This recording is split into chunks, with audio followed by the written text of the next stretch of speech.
What if, behind the sacred words, the oldest report of an eyewitness lay hidden? Enoch walked with God, and then he was no more, for God took him and carried him far from the earth. I was lifted by the winds and carried beyond the skies, to places that resemble nothing I knew. There was only darkness and absolute cold, and fixed lights burned motionless in the empty void.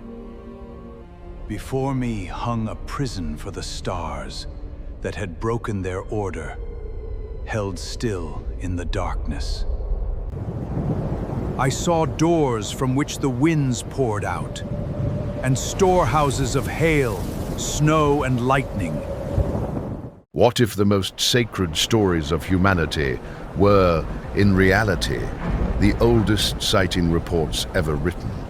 Long before rockets, men saw impossible lights descending from the sky, a mystery that captivated their imaginations. They did not know polished metal or flight, yet they described bright objects suspended above their very heads. They spoke of people being torn from the earth and taken up high, without a vessel that the science of their time could name. For centuries, we viewed those accounts as religious poetry, symbols of faith that valued meaning over precision. Reading them slowly reveals an unsettling truth. They feel less like metaphors and more like cold eyewitness accounts. Enoch and Ezekiel did not write with vague images, but with concrete details of sound, movement, and material. They spoke of shining metals, deafening noises, and movements that today we would undoubtedly call anti-gravity.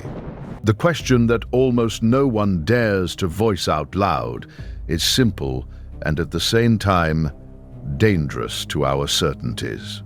Were they divine messengers, or were they visitors for whom those men simply did not yet have the right words? In this video, we will treat the scriptures as accounts of what someone claimed to have witnessed. We won't mock faith or pretend to have certainties, but will read the ancient text with our eyes wide open. Everything you are going to hear is taken from real texts, from Genesis, Ezekiel, Exodus, and the ancient Book of Enoch. We won't invent any facts, numbers, or quotes. The original material is already unsettling enough on its own.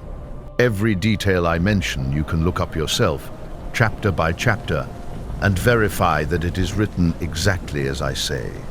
Our only freedom will be to ask questions, because asking has never been a threat to a faith that knows it is truly firm. And in the end, you will understand why the word angel may not mean exactly what you were always taught it meant. Let us begin with the most perplexing testimony from the entire Hebrew Bible, written by an exiled priest named Ezekiel. In exile by the river Chebar in Babylon, he saw something descend from the sky that changed his life forever. He did not say that he had a dream or that he felt a presence, but rather described obsessively what he claimed to have seen. He spoke of a fierce northern wind and a massive cloud enveloped in a constant, pulsating brightness.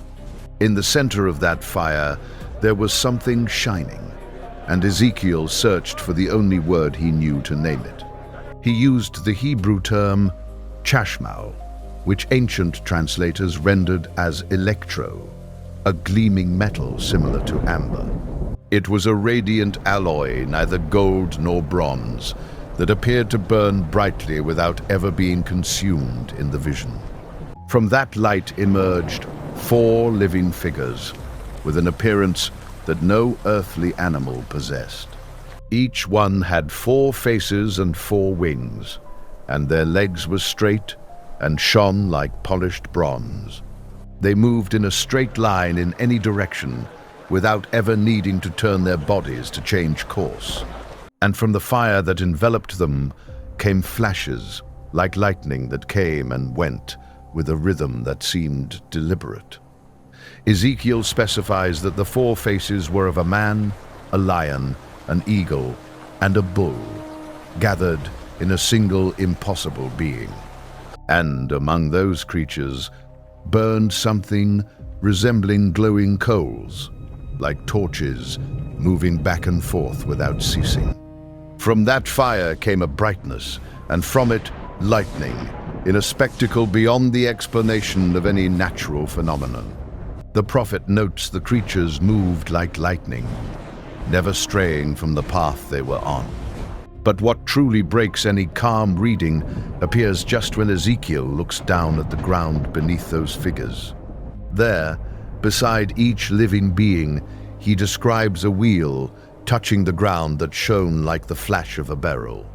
And then he adds the strangest detail of all, that within each wheel there seemed to be another wheel crossed at an angle. Wheel within wheel, he writes, as if he were trying to explain a mechanism that his vocabulary simply could not encompass. Imagine a system capable of moving in any direction without turning, an idea that modern mechanics has indeed come to know. Today, we manufacture omnidirectional wheels that allow a machine to move sideways without changing the direction it faces. Ezekiel describes just that, 2,500 years before any vehicle capable of achieving such a thing existed. Those wheels could move in all four directions without veering, twisting, or ever stopping to reorient themselves. Their rims were so high they were fearsome, covered with eyes all around their circumference, the text reveals. Eyes around a wheel that moves by itself, a detail so precise and so rare that it is hard to simply invent. The priest insists that the spirit of the beings was in the wheels, so that both moved as a single unit. It is a strange image, that of a machine and its crew fused into a single impulse, moving as if they were one body. It felt as if we couldn't tell where the apparatus ended and the governing force began, all part of one living system. When the creatures rose from the ground, the wheels rose with them in perfect and silent mechanical synchronization. Above the heads of those beings, there was a vault, a firmament that shone like the most impressive and coldest crystal. Above the vault sat a throne, and on it was a figure that resembled a man made of fire. A radiant glow surrounded the figure, with rainbow colors, and flames burst forth from its waist in every direction.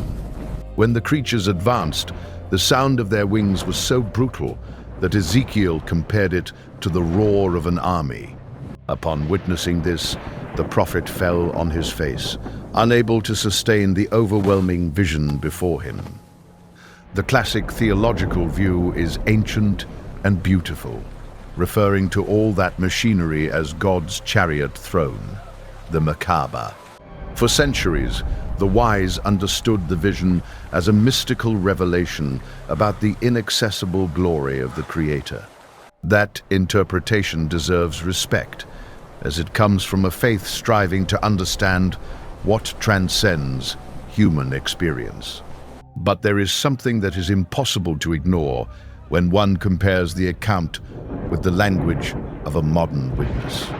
Ezekiel does not describe an idea or a feeling, but an object, with parts, with materials, with sounds, and with movement. He describes wheels, axles, metallic flashes, and a roar of wings that he compares to the roar of rushing waters. It is exactly what an ancient man would do if forced to describe a machine for which no word existed. When your world is overwhelmed, you must rely on the only things you know: fire and living beings.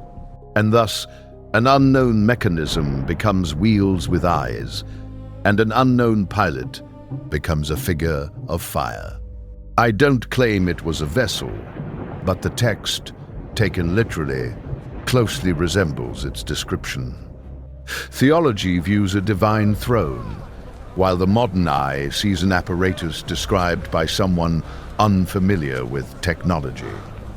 Imagine a medieval warrior describing a flying chariot, unaware of engines, blades, or shining metal.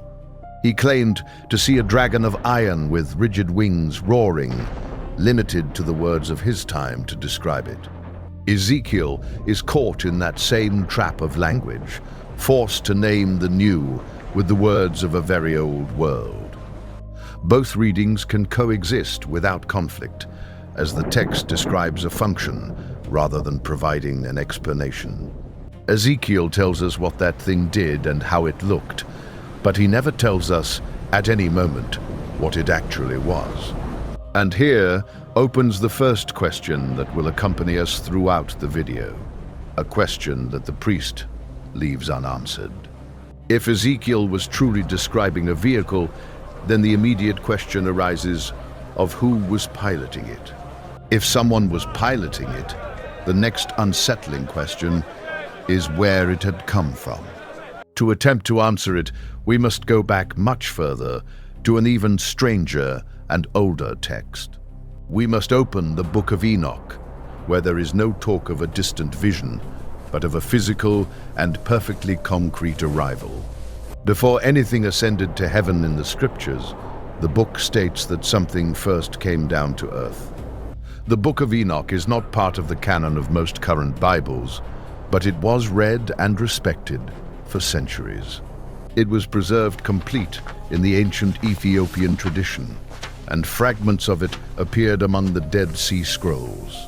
This means it is not a modern invention, but a truly ancient text that Jewish communities were well acquainted with.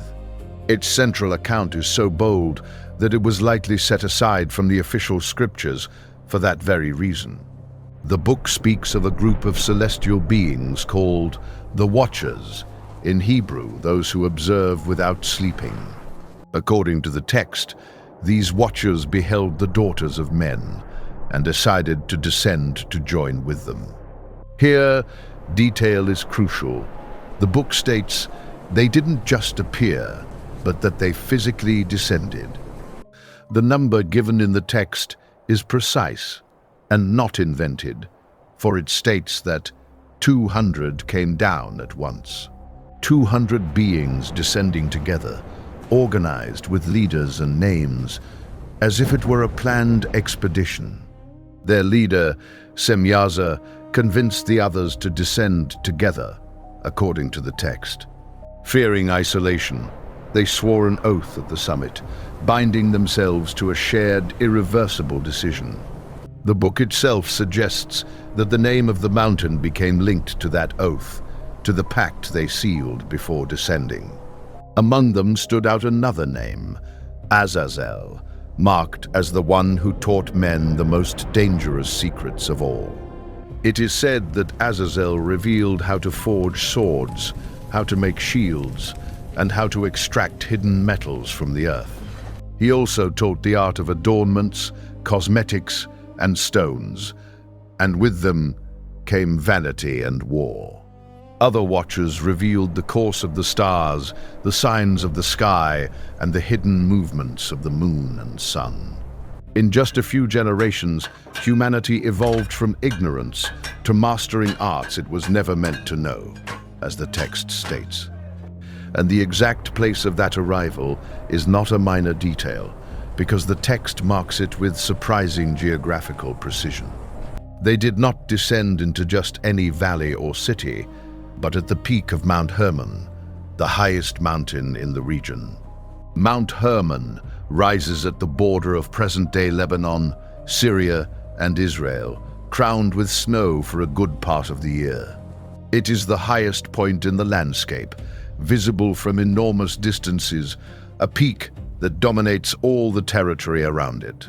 Its summit exceeds 2,800 meters in height, and from it, the gaze reaches an enormous expanse of land. Whoever wanted to be seen, or wanted to watch, would find no more strategic point in the entire area than that snowy summit. And yet, for a bodiless being, that advantage would mean nothing, for it would not need height or good visibility. And the question arises almost effortlessly, because one wonders why precisely there, at the highest peak. As a purely spiritual being, without body or weight, a mountain's height should mean nothing to you. A spirit does not need to choose the highest point to arrive, just as light does not need stairs to descend. If you had a body, or arrived in something physical, the highest, clearest summit would make perfect sense. It would be the perfect place to descend, the most visible, the most isolated, and the furthest from the curious eyes of men. Later tradition turned Hermon into a cursed place, the door through which corruption entered the world. Some read it as a portal, a point where the boundary between two worlds became dangerously thin and traversable. Others, with a more modern perspective, simply describe it as a landing point chosen with criteria and logic. You don't need to accept either reading to see that the text emphasizes an arrival from above.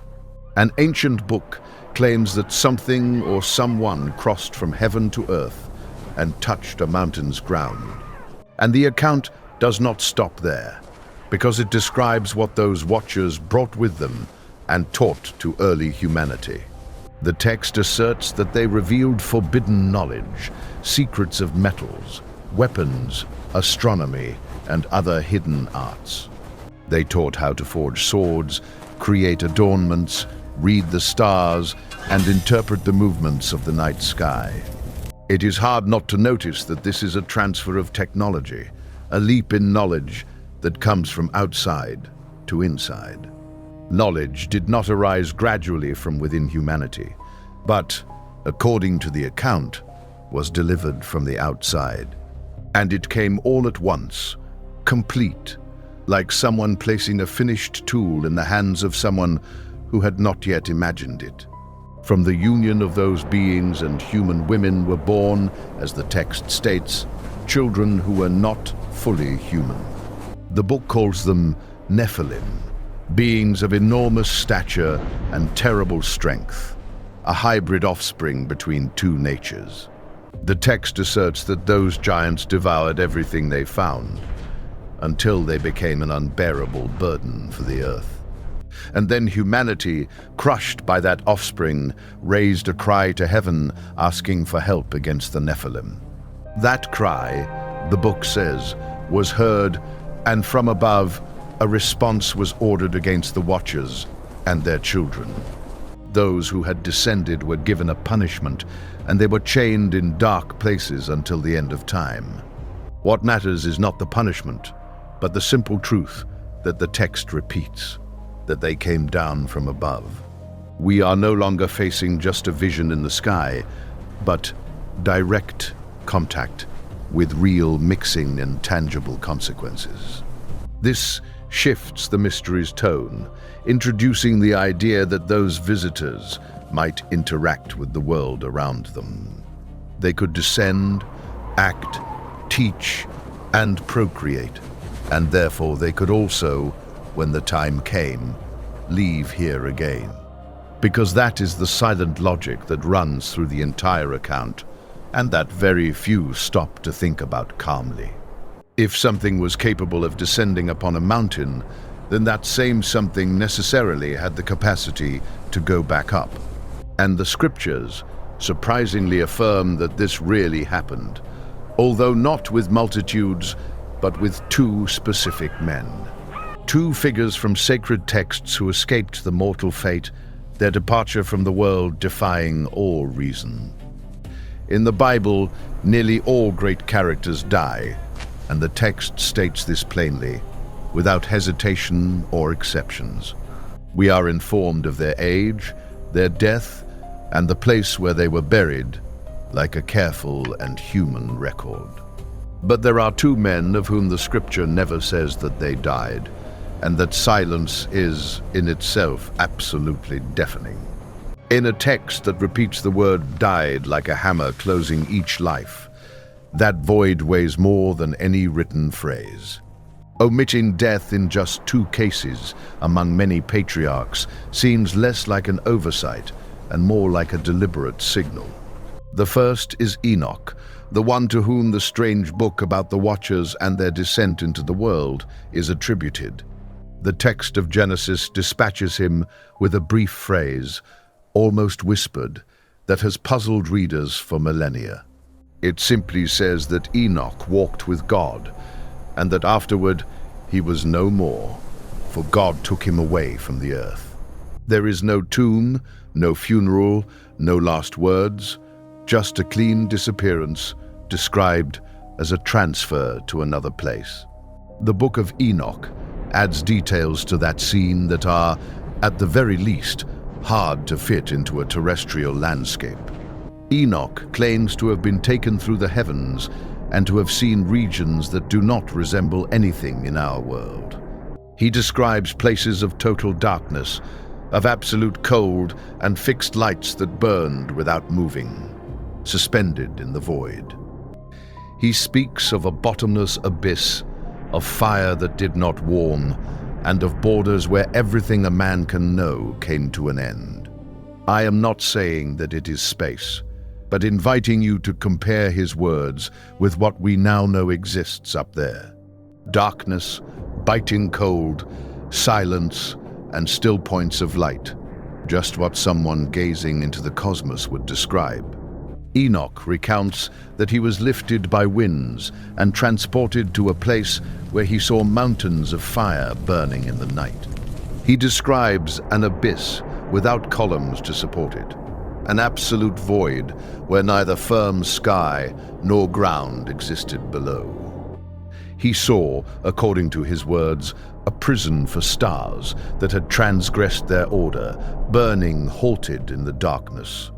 He speaks of doors from which winds emerged, and of deposits where hail, snow, and lightning itself were stored. Nothing he describes resembles a landscape of earth, but rather cold, empty regions bathed in very still lights. The second man who does not die is the prophet Elijah, and his exit from the world is even more spectacular and explicit. He was walking with his disciple Elisha when suddenly something descended and completely separated them. The scripture describes it unambiguously as a chariot of fire, drawn by horses of fire, that came down between the two men. And in the midst of a whirlwind, Elijah was taken up, elevated to heaven before the eyes of a terrified witness. A burning object that descends, stops next to a person, and lifts them up before disappearing again. Erase fire and chariot from that account, and the remaining scene would feel disturbingly familiar. A shining vehicle descends from the sky, picks up a human being, and ascends with them, leaving behind a shocked observer. Before that, Elisha had asked to receive a double portion of his master's spirit, and Elijah set a condition for him. He told him that he would only obtain it if he could see him at the exact moment he was taken away from his side forever. As if that departure were a physical and visible event, something that could be witnessed with one's own eyes wide open. And when the chariot descended, Elisha shouted, calling it the Chariot of Israel and its cavalry, watching how it ascended. He picked up the mantle Elijah had dropped upon ascending, the sole proof that his master had been there with him. The ancients did not have the word vessel or the word engine, so they used chariot, the most powerful machine they knew. They lacked the words plasma and propulsion, so they described fire, the brightest and most violent thing they knew. Notice the pattern that begins to repeat itself over and over again throughout texts written by very different authors. Something bright and noisy descends from the sky, always connected to a vertical movement. It descends to deliver a message, take someone away, or guide, but it always descends and returns up again. And these contacts, moreover, were not always secret, nor reserved for a single prophet set apart from the rest of the people. There was a moment in sacred history when an entire people, and not just one man, followed one of these objects. They followed it not for a night or a day, but for 40 uninterrupted years through the desert. And that object did not behave like a weather phenomenon, but like something endowed with will, intention, and purpose. We refer to the column that led the Hebrews after leaving Egypt, an object described in detail by the text. By day it took the form of a cloud column, and by night it transformed into a column of fire, visible in the darkness. The traditional reading understands it as a symbol of God's presence accompanying his people on the path to freedom. And again, that reading is legitimate and profound, for it expresses the certainty of divine protection amid danger. Reading the text as a witness report makes the column feel less like a symbol and more like a tangible object, because it does not behave like a meteorological cloud, which is born, disperses, and obeys only the wind and temperature. This cloud does exactly the opposite, as it moves when the people must advance and stops when they must rest. As the column moved forward, the people would pack up and follow, never questioning where it was leading them. And when the column stopped over a place, there they would camp, sometimes for days, sometimes for long months entirely. It is intelligent behavior, guided, reactive, responding to the march of a multitude and not to the laws of the weather. No formation of vapor decides when an entire nation must walk and when it must remain still in the middle of the desert. No real cloud patiently waits over a camp for months and then resumes its march at the precise moment. The text suggests that the path is guided by intention, as if something or someone determines its exact course. Moreover, the column emitted its own light at night, illuminating the camp as if it were a beacon hanging in the air. Cloud by day and fire by night means, in practice, an object that remained perfectly visible 24 hours a day. It's exactly what you'd do to ensure a vast crowd can follow you, day or night, without losing sight of you. The text warns that no one should approach that presence too closely, as it poses an immediate mortal danger.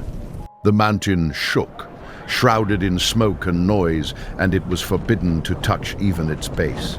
The text recounts that Mount Sinai was entirely smoking because something had descended upon it, wrapped in fire and darkness. The smoke billowed like from a massive furnace, and the mountain shook violently under that newly arrived presence. There was also the sound of a trumpet that, instead of dying down, grew louder and more insistent. The people were told to wash, prepare, and stay away, marking a boundary no one could cross under penalty of death. Not even an animal could approach the mountain's base without dying, as if an invisible barrier surrounded that place. Seen today, all of that seems like a security perimeter, a cordoned-off edge around something that must never be touched. Later, that same presence settled over the tent of meeting, covering it entirely with its dense and heavy cloud. And when the cloud filled the tent, even Moses could not enter it, expelled by the force of that glory. Fire, smoke, trembling, sound, glowing light, and a deadly exclusion zone surrounded a single guiding presence. Each of those traits separately could be explained, but all together around the same object: bewilder. It's the kind of description we now see in reports from those claiming to have witnessed something unbelievable. I won't claim it was a machine, but the behavior described suggests something controlled with a clear function. And here, it is worth stopping to gather all the pieces we have been collecting throughout this journey through the texts. We have Ezekiel's chariot with its wheels and its fire pilot suspended above a vault resembling frozen crystal. We have the Watchers descending in formation upon the highest peak of a mountain, visible from very far away. We have the chariots of fire that take living men up high, without death having any part in their departure. The column guides a people for 40 years with the precision of something that seems to have its own will. Chariot, cloud, angel, glory, fire, all of them different names appearing in different books and in different times. Authors from different centuries who never copied each other endlessly repeat the same pattern without any agreement. Something that descends, shines, sounds, guides, or takes someone away, only to always return again in the end. When the same pattern emerges from various sources, it stops feeling like coincidence and starts to demand an explanation. And the answer depends entirely on a single decision, that of treating these texts as poetry or as testimony. Now we reach the question that gives meaning to everything we've discussed, the one we promised to answer at the start. What if all those words were, in reality, different attempts to name the same thing that no one knew how to describe? To answer, we must calmly examine the most loaded word of all, the word that colors everything, the word angel. Because when we hear angel today, the mind immediately draws a human figure with a white tunic and large feathered wings. We imagine serene faces, golden halos, and harps, an image built by centuries of religious art and popular culture. But that image does not come from the original texts, but was added much later by painters, poets, and sculptors.